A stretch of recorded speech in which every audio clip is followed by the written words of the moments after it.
আজ 10th মে, আমাদের কাছে একটি বিশেষ দিন। আজ আমাদের প্রথম বিবাহবার্ষিকী।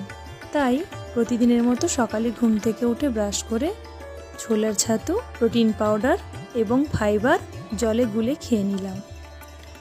যদিও আমরা প্রতিদিন ব্রেকফাস্টের সঙ্গে প্রোটিন পাউডার এবং ফাইবারটা খাই, কিন্তু আজকে যেহেতু পুজো দিতে যাব তাই হয়তো ব্রেকফাস্ট করা হবে না, তাই আজকে ব্রেকফাস্টের আগেই এটা খেয়ে নিলাম।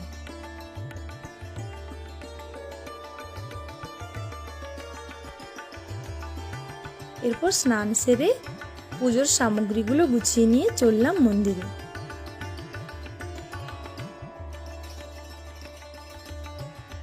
আমরা যখন এলাম তার কিছুক্ষণ আগেই পুজো শুরু হয়েছে।